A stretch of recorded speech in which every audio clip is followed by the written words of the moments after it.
ഓന് നമ്പറൊക്കെ ബ്ലോക്ക് ചെയ്തിട്ടേക്കണ വിളിച്ചാലും കിട്ടൂല. എന്താ ഇപ്പം ചെയ്യുക? എടാ അഭിവേ, ഇനിയിപ്പോൾ നോമ്പിന് ആകെ 4 ദിവസമല്ലേ ഉള്ളൂ. ഞാൻ റഹീമിനേറ്റ് തെറ്റിയിട്ട് ഒരു 3-4 മാസമെങ്കിലും ആയിട്ടുണ്ടാവും. അതൊരു നിസ്സാര കാര്യത്തിന് വേണ്ടിയിട്ട്.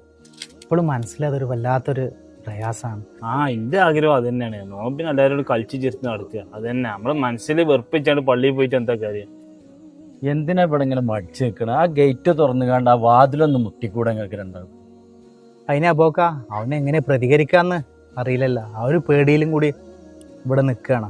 നോമ്പ് വരാനേ ഇനി ഒരു 2-3 ദിവസം കൂടി ഉള്ളു. നമ്മൾ വീട്ടിലേക്ക് സാധനം വാങ്ങണേക്കാട്ട് മുമ്പ് നമ്മൾ വാങ്ങേണ്ടത് മാപ്പാണ്. നമ്മളെ അഹങ്കാരം കൊണ്ട് നമ്മൾ മുറിച്ച് മാറ്റിയ ബന്ധങ്ങൾ കൂട്ടി യോജിപ്പിക്കാൻ ഇതിലും വലിയൊരു സമയം വേറല്ല. അപ്പൊക്കെ പറഞ്ഞത് ശരിയാണ്. റമദാൻ മാസത്തിൽ നമ്മൾ അള്ളാഹിനോട് കാരുണ്യം തേടുമ്പോഴേ പിന്നെ നമ്മളെന്തിനെ വിട്ടുവീഴ്ച ചെയ്യാതെ ഇരിക്കണേ? ഇതാണ് ശരിക്കുള്ള തയ്യാറെടുപ്പ്. പട്ടിണി കിടക്കാനേ ആർക്കും പറ്റും. സ്വന്തം അഹങ്കാരം ഉപേക്ഷിക്കാനേ വലിയ മനസ്സ് വേണം. നിങ്ങൾ രണ്ടാളും ആ മനസ്സ് കാണിച്ച്. നിങ്ങളെ 3 സംസാരം കേട്ടിട്ട് എനിക്ക് അഭിമാനം തോന്നുന്നത്. അബു നിങ്ങളെ 2 ഓർമ്മിപ്പിച്ച് നിങ്ങളത് ഉൾക്കൊണ്ടും ചെയ്ത്.